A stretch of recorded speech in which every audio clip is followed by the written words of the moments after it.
मित्र हो, collector लँडवरती dim conveyance होऊ शकतं का? तर त्याचं उत्तर नाही असं आहे. पण थोडंसं मी त्याचा विस्तारपणे सांगतो. मुख्य म्हणजे डीम कन्व्हेन्स आणि कन्व्हेन्स हे आपल्याला समजायला पाहिजे. कन्व्हेन्स म्हणजे काय? तर कन्व्हेन्स म्हणजे तुमचं आणि आधीचा जो बिल्डर असतो, जो लँड ज्याने घेतलेली असते, ज्याच्या नावाने असते किंवा जो इंडिव्हिज्युअल असेल, ज्याच्या नावाने लँड असेल, त्यांचा आणि सोसायटी बरोबर एक ॲग्रीमेंट व्हायला पाहिजे. हा कन्व्हेन्स असायला पाहिजे. ॲटलिस्ट मोफा ॲक्टप्रमाणे एक सोसायटी असेल आणि त्या सोसायटी त्याच्या बिल्डरला 4 महिन्यामध्ये सोसायटी फॉर्म करून त्याच्याशी ॲग्रीमेंट करून ती लँड सोसायटीला कन्व्हे करणं हे कायद्याने बंधनकारक आहे. पण काय झालं की आपल्याला माहिती आहे बिल्डर कसे वागतात आणि त्यांनी पुष्कळशा बिल्डर्सने लँड कन्व्हे केलेली नाही आणि एक मोठी समस्या सोसायटीजना फेस झाली आणि मग त्यांनी एक कायद्यामध्ये दुरुस्ती आली. त्यामध्ये डीम कन्व्हेन्स ही कन्सेप्ट आणली.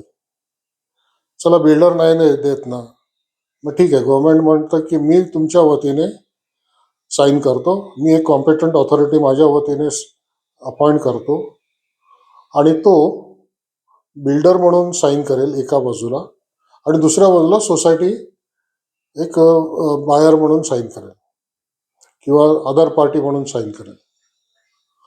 अशा तऱ्हेने हा प्रश्न सोडवण्यात आला.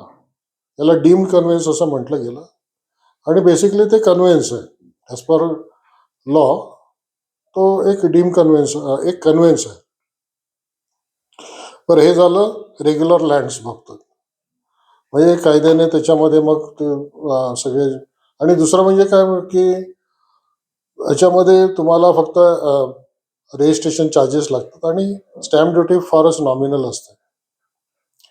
पण कलेक्टरच्या बाबतीत काय? कलेक्टरने जेव्हा लँड दिलेले आहेत आणि तो ओनर होता, त्याने जर लँड दिलेले असतील तर त्याच्या बाबतीत काय? तर त्याच्यामध्ये 2 टाईपच्या लँड्स आहेत.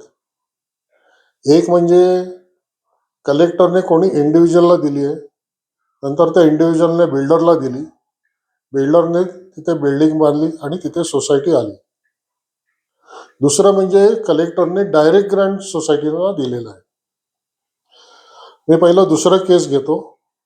पुष्कळशा सोसायटीजना माहीतच नाही की आपलं ॲग्रीमेंट कलेक्टरबरोबर झालेलं आहे. त्यांना हे पण समजत नाही की हे जे ॲग्रीमेंट आहे हेच आपलं कन्व्हेन्स डॉक्युमेंट आहे. Whether it is occupancy class 2 land किंवा लीज लँड, दोन्हीपैकी कुठलंही असलं ॲग्रीमेंट असलं तरी ते तुमचं कन्व्हेन्स डीड आहे. हा एक भाग. आणि पुष्कळ जणांचं झालेलं नसतं. त्याच्याबद्दल मी तुम्हाला एक नंतर उदाहरण आणि त्याचे प्रॉब्लेम्स नंतर सांगतो. दुसरं केस म्हणजे इंडिव्हिज्युअलला डायरेक्ट ग्रँट दिलेली आहे, नंतर बिल्डर आलेला आहे, बिल्डरने बिल्डिंग बांधली आणि मग तिथे सोसायटी झाली, पण ॲग्रीमेंट झालेलं नाही आहे. कदाचित इंडिव्हिज्युअलने बिल्डरबरोबर ॲग्रीमेंट झालेलं असेल आणि बिल्डर नंतर सोसायटीबरोबर ॲग्रीमेंट करायचं टाळतो. तर या दोन्ही केसमध्ये प्रॉब्लेम्स येतात. तर पहिल्या केसमध्ये तुम्हाला जिथे कलेक्टरने डायरेक्ट ग्रँट केलेलं आहे तिथे तुम्ही कलेक्टरकडे जाऊन एक ॲग्रीमेंट साईन करू शकता. त्याला सांगू शकता की माझं तुमच्याबरोबर ॲग्रीमेंट झालेलं नाही आहे, तर प्लीज तुम्ही ॲग्रीमेंट करा. आता ह्याच्यामध्ये प्रॉब्लेम्स कसे येतात बघा. सोसायटी फॉलोअप करते, खूप वर्ष जातात, कलेक्टर टाळाटाळ करतो, असं सगळं चालतं. मग कधीतरी एक 2-4 वर्षापूर्वी तो साईन करतो किंवा आता नवीन सगळे जे फ्री होल्ड होत आहेत त्यांच्याबरोबर तो साईन करतो, इतके वर्ष पेंडिंग असल्यामुळे. अच्छा, तो साईन केल्यानंतर त्याचं रजिस्ट्रेशन करायला पाहिजे ना. ॲग्रीमेंट तर तुम्हाला रजिस्ट्रेशन करायला पाहिजे. रजिस्ट्रेशन डिपार्टमेंट म्हणतं हे आता तर 2024चा ॲग्रीमेंट आहे, 2023चा ॲग्रीमेंट आहे. तर 2023चा जो रेडी रेकनर रेट आहे त्याप्रमाणे तुम्हाला स्टॅम्प ड्युटी भरायची आहे. हा एक प्रॉब्लेम. काही ठिकाणी 1 कोटी, काही ठिकाणी 5 कोटी असे डिमांड्स आलेले आहेत. हा एक म्हणजे आता खरं म्हटलं तर सोसायटीचं ग्रँट एक 30, 40, 50 वर्षापूर्वीच असतं. दिरंगाई पूर्णच्या पूर्ण गव्हर्नमेंटची असते ॲग्रीमेंट करायची. पण त्याचं पेनल्टी, त्याचं स्टॅम्प ड्युटी हे त्याने भरायचं, जो कोणी येणार आहे तसं. मी म्हणतो गव्हर्नमेंटने का नाही भरायचं? आज गव्हर्नमेंट जेव्हा विकतंय आता, त्याची परचेस प्राइस घेते, तर मग त्याला स्टॅम्प ड्युटी आजच्या प्रमाणे भरायला पाहिजे.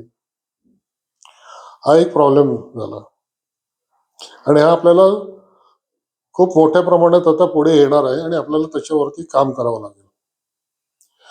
दुसऱ्या टाईपचा जो प्रॉब्लेम येतो तो म्हणजे इंडिव्हिज्युअलने बिल्डरला दिले, बिल्डरने पुढे सोसायटी बनवली आणि सोसायटीकडे आज काही डॉक्युमेंट नाही आहे, म्हणजे ॲग्रीमेंट नाही आहे. तर आपल्याला हे समजायला पाहिजे की जे ओरिजिनल ॲग्रीमेंट ज्या इंडिव्हिज्युअल बरोबर झालेलं आहे, हेच मुख्य कन्व्हेन्स डॉक्युमेंट कलेक्टरचं झालेलं आहे. ह्याच्या पुढे जे व्यवहार होतात त्याच्यामध्ये समजा बिल्डरला दिलेलं आहे आणि बिल्डरने नंतर मग सोसायटीकडे ती लँड आलेली आहे, तर तुम्हाला कन्व्हेन्स करायचं किंवा डिम कन्व्हेन्स करायची काही गरज नाही आहे. तुम्ही डायरेक्ट कलेक्टरकडे जाऊ शकता आणि त्यांना सांगू शकता. म्हणजे तुम्ही डिम कन्व्हेन्स करायची करू नका आणि कलेक्टरकडे जाऊन त्यांना सांगा की हे माझं जी जमीन आहे ती त्याची माझ्यावरती ट्रान्सफर करून द्या. आणि ते जे म्युटेशन आहे, जो फेरफार आहे, तो कलेक्टरने करायचा असतो, तेवढंच. पण आजकाल काय झालंय, रेव्हेन्यू पाससाठी परत ते म्हणतात की तुमचं ॲग्रीमेंट करायला पाहिजे. हे जो नवीन सोसायटी आली आहे त्याच्यावरती ॲग्रीमेंट करायला पाहिजे. मग ते ॲग्रीमेंट आणि पुष्कळ वेळा फ्रीहोल्डचे पैसे भरतात. फ्रीहोल्ड झाल्यानंतर परत ॲग्रीमेंट करायला लावतात आणि मग सांगतात की हे पैसे तुम्हाला आता स्टॅम्प ड्युटी आपलं रजिस्ट्रेशन करायला पाहिजे आणि तुम्हाला स्टॅम्प ड्युटी भरायला पाहिजे. आता कुठला इयर घेणार? लँड ग्रँटचं जुनं आहे, पण रजिस्ट्रेशन आत्ता झालंय म्हणून ते रजिस्ट्रेशनचे पैसे आत्ता लावतात. आज नवीन जो stamp duty ready reckoner rate आहे त्याप्रमाणे लावतात. माझ्या मते हे अन्यायकारक आहे.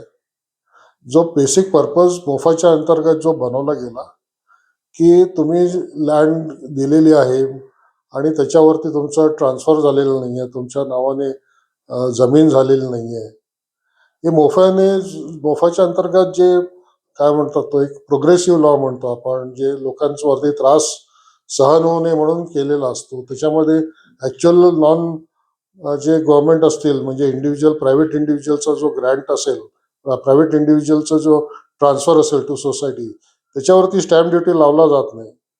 मग आता गव्हर्नमेंट असं तऱ्हेने रेव्हेन्यू काढण्याचा जो हे करतं ते मला एकदम अन्यायकारक वाटतं. त्याच्यामध्ये काहीतरी विचार करायला पाहिजे, पॉलिसी डिसिजन घ्यायला पाहिजे. या तऱ्हेने जर स्टॅम्प ड्युटी लावली तर बेसिक पर्पज जो आहे मोफाचा, ज्याच्या अंतर्गत लोकांना त्रास होऊ नये, तो निघून जातो. पूर्वी तुम्ही लँड ग्रँट केलेली आहे, सोसायटी येऊन 40 वर्ष झाली आहे, ठीक आहे, तुम्ही 40 वर्षापूर्वीचा जो रेट आहे, जेव्हा सोसायटी तिकडे आली पाहिजे तर त्या वर्षी किंवा सोसायटीचं जे रजिस्ट्रेशन डॉक्युमेंट आहे त्या वर्षी तुम्ही जर हे केलं तर ते काही खूप जास्ती नाही येणार. पण तुम्ही करंट रेट लावत असाल त्याच्यावरती, तर तो एक अन्याय होण्याचं कारण आहे, कारण लोकांना तेवढे पैसे देणं शक्य नाही आहे. आज स्टॅम्प ड्युटी केवढी झाली आहे, 6% आणि वगैरे पर्सेंटेज वगैरे झालं आहे, 6-7%. एक तर फ्रीहोल्ड करताना लोकांनी 10% वगैरे दिलेले असतात, त्याच्यानंतर परत हे 60% जमवणं लोकांना शक्य होत नाही. माझी विनंती आहे शासनाला की याच्यावर विचार करावा आणि अशा तऱ्हेच्या ज्या जमिनीवरती म्हणजे ज्याच्यावरती ॲग्रीमेंट झालेला नाही आहेत, डायरेक्ट ग्रँट्स आहेत, किंवा ज्याच्यावरती इंडिव्हिज्युअल दिले मग बिल्डरकडे आले आणि चुकून त्यांनी समजा डीम कन्व्हेन्स केलेलं असेल, तर त्यांना काहीच पेनल्टी किंवा प्रीमियम न लावता फक्त रजिस्ट्रेशन चार्जेस लावून त्यांचं रजिस्ट्रेशन करून घ्यावं. आपल्याला हा व्हिडिओ कसा वाटला, आपल्याला जर आवडला तर तो लाईक करा, शेअर करा आणि धन्यवाद. जय हिंद, जय महाराष्ट्र.